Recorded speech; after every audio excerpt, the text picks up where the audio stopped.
Members को, लेकिन उन्हीं को जिनके अच्छे स्पोर्ट्स कैरियर रहे हो, नेशनल लेवल के रहे हो या ओलंपिक लेवल के रहे हो, उन्हीं को दे सकते हैं हम मेंबर। सर अगर आपकी टीम आई तो आप क्या क्या बदलाव करेंगे? हम बदलाव ये करेंगे, सबसे पहले रेनोवेट करेंगे क्लब को। अंदर क्लब को पिछले 10 साल से किसी ने छुआ नहीं है। आज की तारीख में घर भी अगर पुराना हो जाए 3 साल 4 साल तो आदमी कहता है यार मेरा दम घुटता है इस घर के अंदर। और यहाँ क्लब जिसके पास 60-70 करोड़ रुपए पड़े हो और वो भी क्लब ये रोए, पैसे की कोई कमी नहीं है क्लब के अंदर, लेकिन करने वालों की कमी है। करने वालों की कमी है। कमरे ऊपर के सर पैसे की कमी ना होने के बावजूद भी अगर नुकसान दिखाया जा रहा है तो इसके बारे में क्या जा रहा है? ये तो बॉम्बे वाला कोई मेंबर बता सकता है, क्योंकि बॉम्बे में ये गड़बड़ होती है, दिल्ली में ये गड़बड़ नहीं होती। फैक्ट एंड फिगर तो आपके सामने।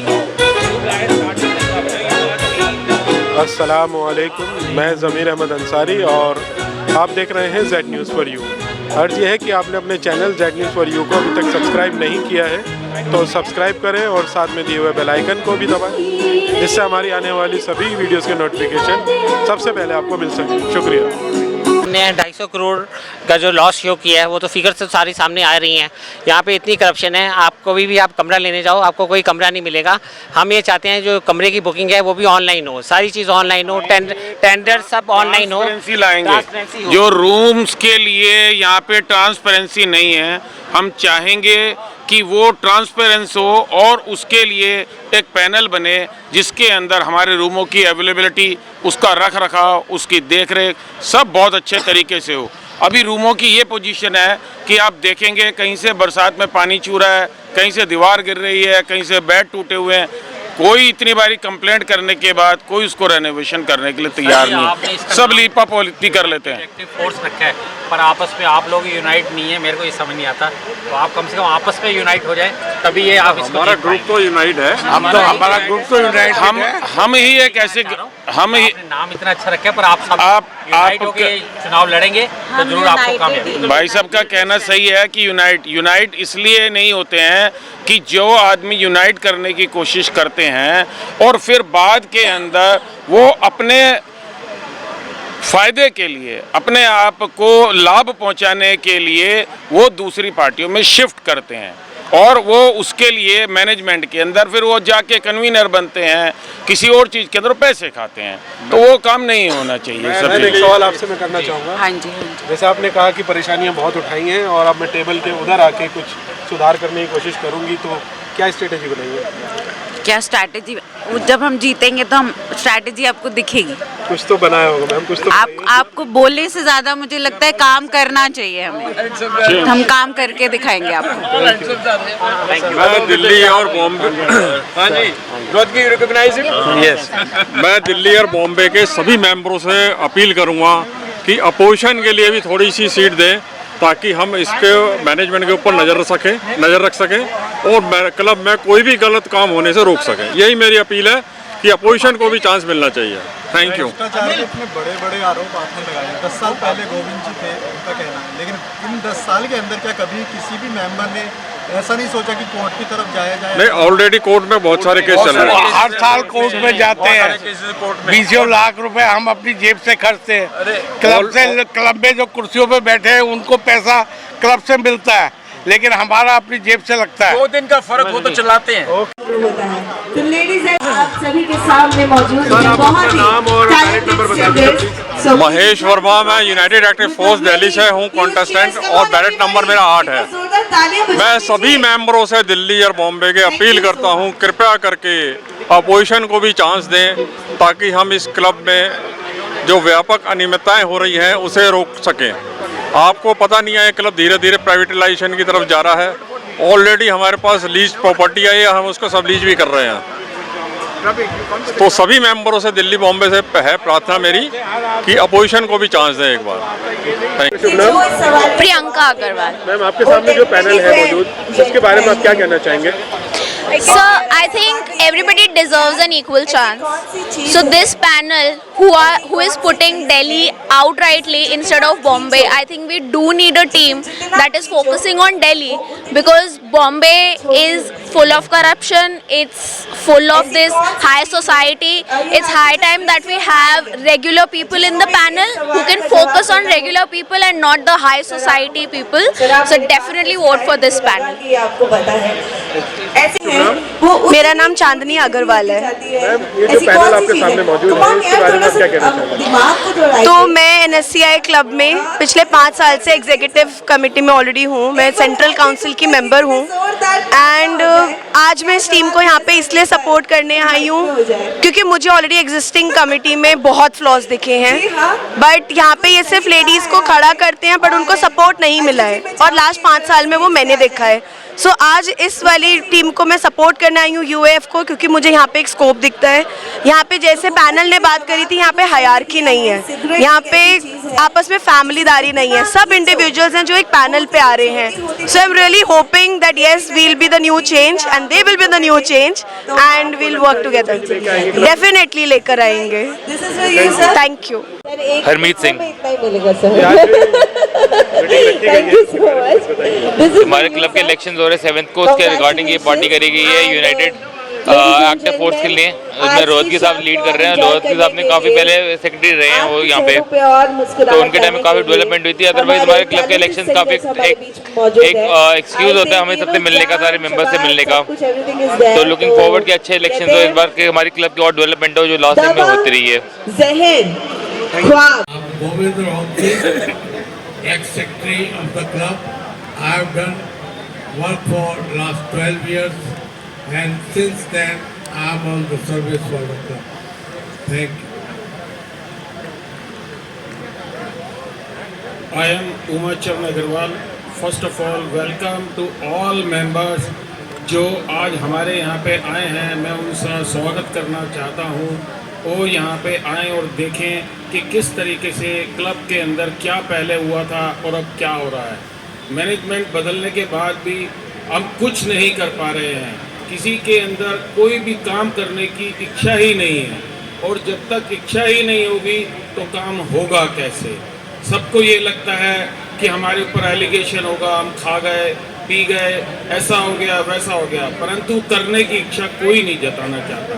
तो मैं सब आप मेंबर्स से ये कहना चाहता हूँ कि please come and select to us, जिससे कि हम चेंज ला सकें, अपने आप को प्रस्तुत कर सकें कि भाई हम क्या कर सकते हैं।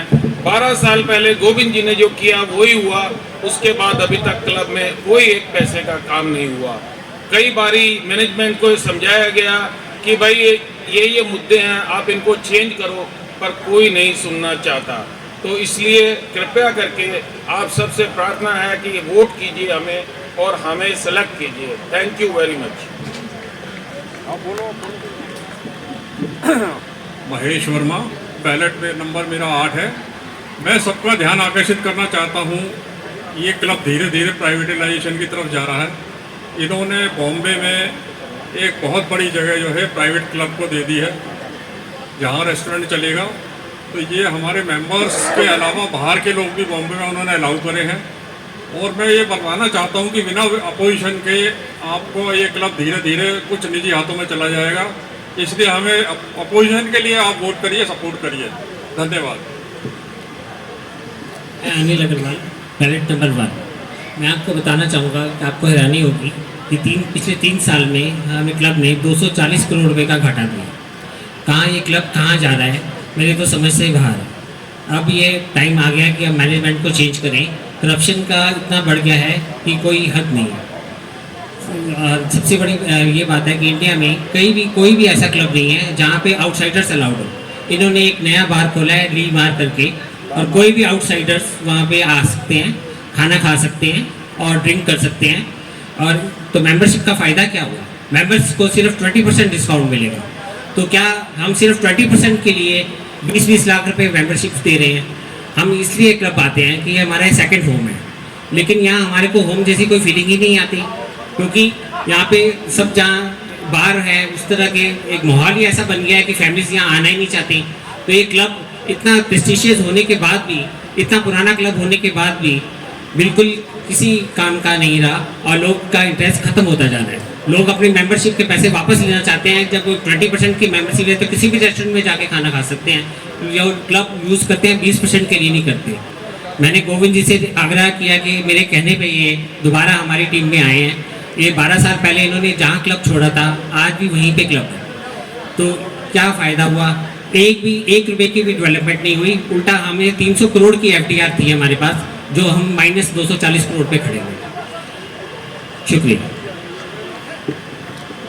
Good evening, ladies and gentlemen. I am Dr. Mohit Agarwal, ballot number 06, representing United Active Force. जैसा कि हमारी टीम ने अभी सबको बताया है कि क्लब के अंदर कितना कुछ चल रहा है, अगर आप नोटिस भी करें क्लब के अंदर नई चीज़ तो छोड़िए, जो गोविंद जी ने पहले सब कुछ बनाया था यहाँ पर वो भी मेंटेन नहीं हो पाया, वो भी अब बहुत ज़्यादा वर्स कंडीशन में जाता जा रहा है। अगर अभी भी हमारे यंगस्टर्स ने और हमारे पूरे के पूरे क्लब मेंबर्स ने इसके अगेंस्ट में कोई स्टेप नहीं लिया, पॉजिटिव स्टेप नहीं लिया, तो इस क्लब का कुछ भी नहीं हो पाएगा। Thank you. Kindly vote for UAF। अगर आप वाकई क्लब को जाना चाहते हैं, क्लब से आप प्यार करते हैं, ऐसा नहीं है कि वो मेरा दोस्त है, वो मेरा भाई है। आपको उठना होगा और क्लब के बारे में सोचना होगा। आपको एक वोट करना होगा कि क्लब के फायदे के लिए, ना कि भाई भतीजावाद नहीं चलेगा यहाँ पे। Please vote for UAF। नमस्कार, मैं युक्ता जुनेजा, बैलेट नंबर 18। मैं इस क्लब की मेंबर हूँ, मेरे फादर भी मेंबर है। मैं बचपन से इस क्लब में आ रही हूँ और अब मैं चाहती हूँ मेरे बच्चे भी आए, बट इस क्लब में ना सर्विसेज अच्छी हैं और भी प्रॉब्लम्स आ रही हैं जो मुझे लगता है टेबल के इस साइड रह के शायद मैं चेंज ला सकूँ। यूनाइटेड एक्टिव फोर्स के अंडर, रोकी अंकल के अंदर मैं काम करके आप सबकी हेल्प से इस क्लब में इम्प्रूवमेंट लाना चाहती हूँ। Kindly vote for us. Thank you so much. Madam, आपकी टीम आई तो आप क्या क्या नया करेंगे? इस क्लब में सर्विसेज अच्छी नहीं है, वेटर्स प्रॉपर्ली सर्विस नहीं करते हैं, खाने में भी बहुत प्रॉब्लम्स हैं। I want to change that because अलग अलग जगहों में रहते हैं हमारे मेंबर्स। इतनी दूर से रोज जिम या बैडमिंटन खेलने तो नहीं आ सकते, but once a while they want to come with the family to enjoy food and everything, but और उनको प्रॉपर सर्विसेज नहीं मिलती हैं। वो मैं भी फेस कर रही हूँ, which is not good. I want to change that.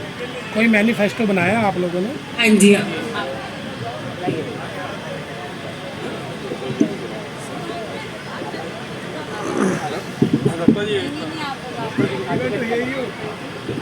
एक बार आप सर, आप इधर ही आ इधर आ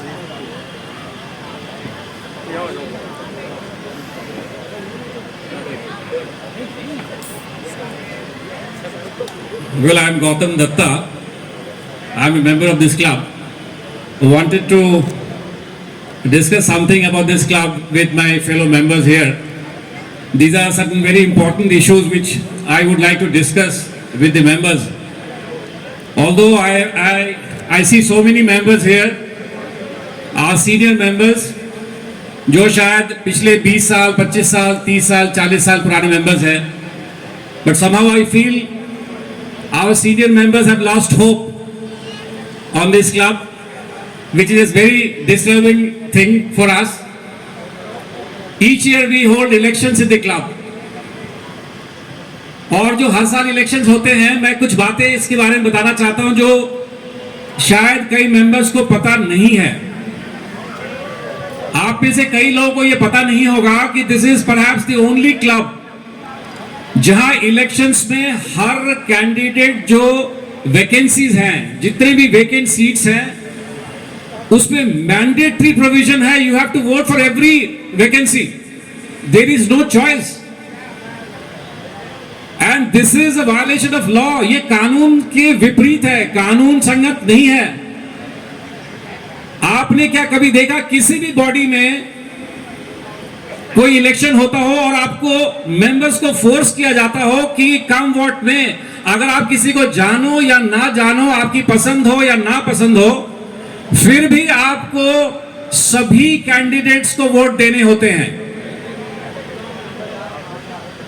this is a provision in the constitution of this club which is illegal.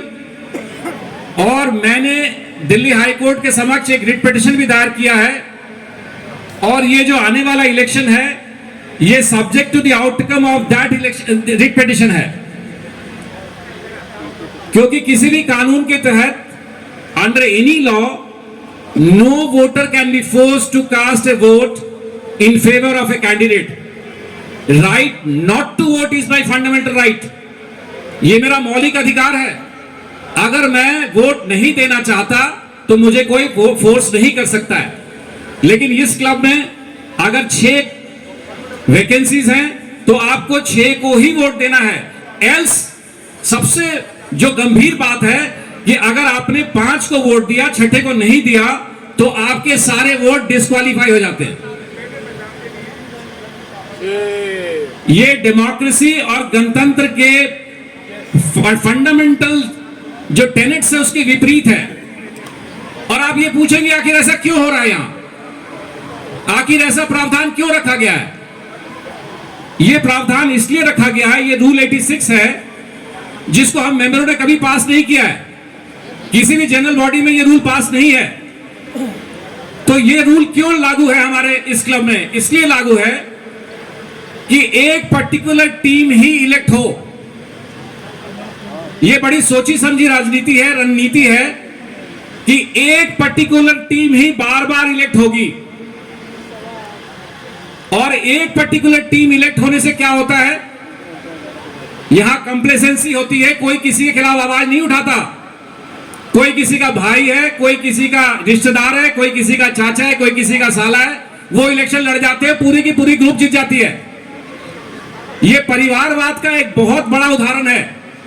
हमें इस रूल 86 के खिलाफ लड़ाई करनी है। मैं तो कोर्ट में लड़ रहा हूं।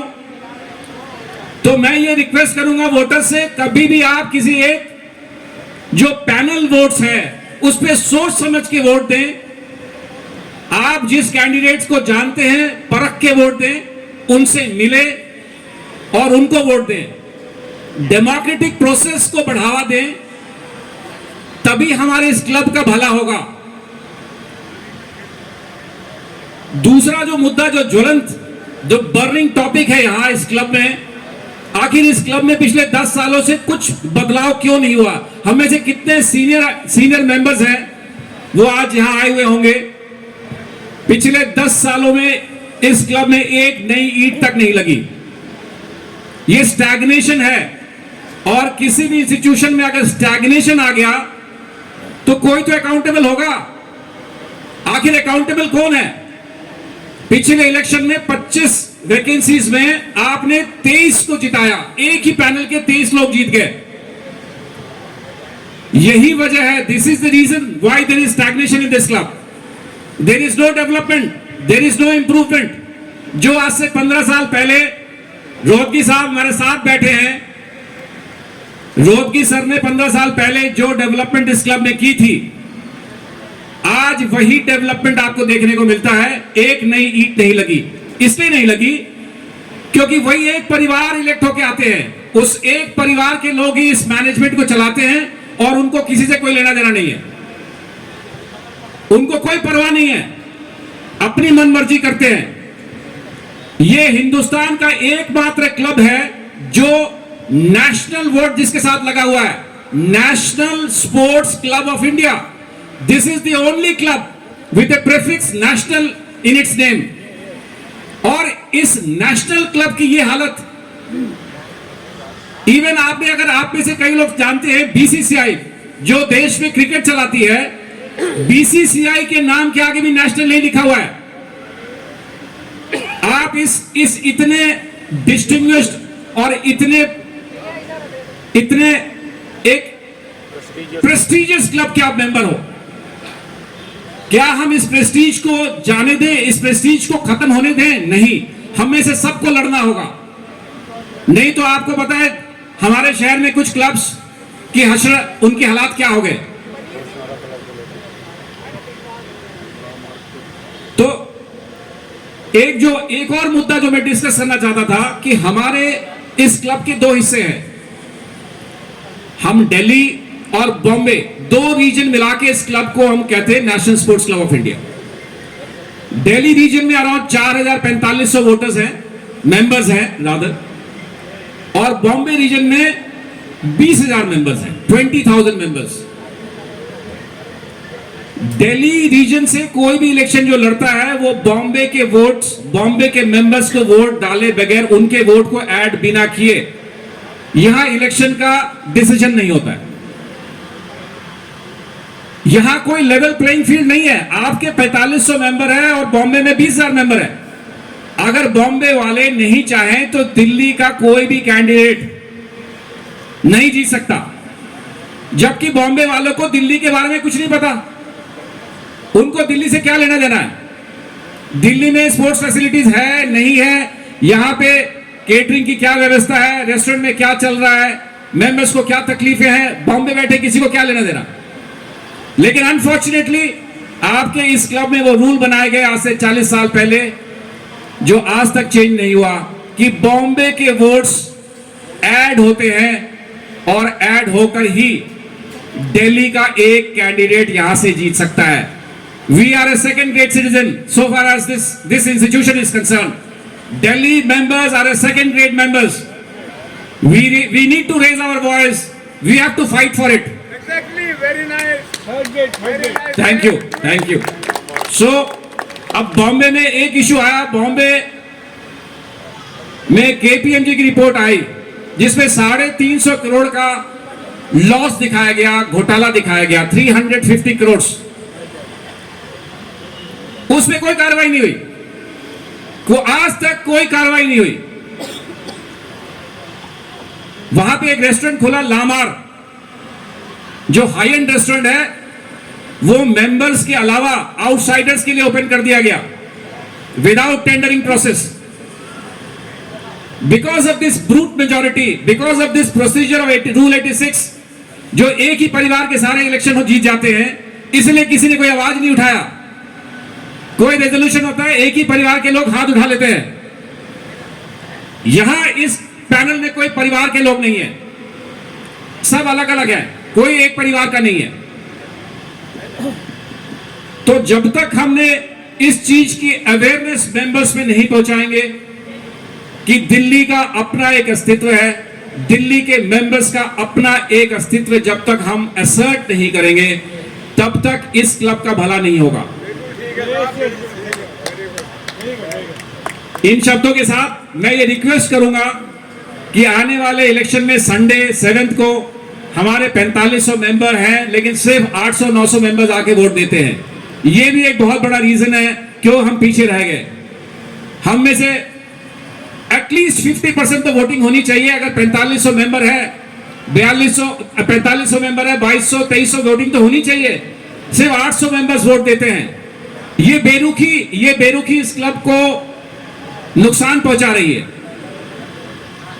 आज की इस मीटिंग का मकसद, हमारे लोगों का यही मकसद है कि आप आए और इन मुद्दों के साथ डिस्कस करें। मेंबर्स जो हमारे कैंडिडेट्स हैं उनके साथ एक डिस्कशन हो, ओपन राउंड डिस्कशन हो, और एक दूसरे के साथ हम डिस्कस करके एक दूसरे को जाने पहचाने, और इन मुद्दों पे साल में एक बार एटलीस्ट हम डिस्कस कर सकते हैं। Thank you so much. इन शब्दों के साथ मैं अपनी बात खत्म करता हूँ।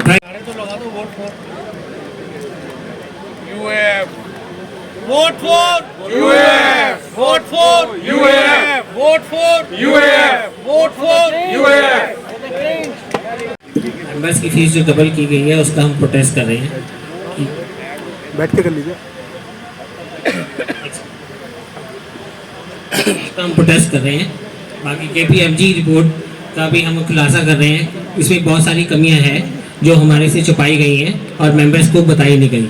देखिए, ये पहला क्लब है जिसमें कोई एनुअल जनरल मीटिंग नहीं होती, मेंबर्स की कोई मीटिंग कॉल नहीं होती, और कोई भी यहाँ मैं बताऊँ क्लब में यहाँ कोई खुशी नहीं है, कोई खुश नहीं है। वेटर्स से लेके ड्राइवर्स तक आप सबके चेहरे उतरे हुए हैं, या तो उनको सैलरीज भी पूरी नहीं मिलती मेरे ख्याल से, और आपको जहाँ खुशी नहीं है, जहाँ प्यार नहीं है, वहाँ कभी नहीं पनपता नहीं है। मैं तो इसलिए हूँ। कितने सालों से यहाँ का ऑडिट नहीं हुआ। KPMG की रिपोर्ट में खाली बम्बे का जिक्र है, दिल्ली का क्यों नहीं है? दिल्ली के अंदर कोई स्कैंडल्स नहीं होते, बॉम्बे ही फेमस है स्कैंडल्स के लिए, क्योंकि 100 करोड़ों रुपए की वहीं पे धनराशि इकट्ठी होती है, वहीं स्कैंडल होते हैं। आपको मैं बता दूं कि मैंने पुराना प्रेसिडेंट जो करप्शन के अंदर माहिर था, जयंती लाल शाह, उसको सुप्रीम कोर्ट तक लड़के मैंने निकाला है। और इसके सिवा इस क्लब के अंदर कोई भी ऐसा बंदा नहीं है जिसने मुझे साथ दिया। कोई भी ऐसा बंदा नहीं जो आज ये कह रहा हो कि गोविंद जी आपने बहुत अच्छा काम करा है, लेकिन मैंने उसे क्लब से निकाल दिया हमेशा। Thank you. जग्गी एक क्रिकेट का खिलाड़ी है जो रणजी ट्रॉफी खेल चुका है। उसको इन्होंने इतनी बुरी तरह से मारा है, वो सीनियर सिटीजन है, 60 साल से ऊपर का है। चंदन जैनी और एक और सज्जन है, खंडेलवाल सुनने में आता है। तो उन्होंने उसको इतना बुरा मारा है कि उसकी आंखों के ऊपर सूजन आ गई, आंख खराब हो गई, उसकी पसलियां टूट गई और वो हॉस्पिटल में पड़ा हुआ है। तो कोई एक्शन नहीं लिया। और बॉम्बे वाला प्रेसिडेंट कहता है शांत रहो यार, जब वो कोई बोलने वाला नहीं है। वो बोलने वाला कहता है यार मेरे को लड़ाई नहीं लड़नी है मेरे साथ। तो अब इसके पीछे क्या कहें? हमने FIR भी लिखाने की कोशिश करी, अभी FIR नहीं बनी है। Thank you sir. वेट।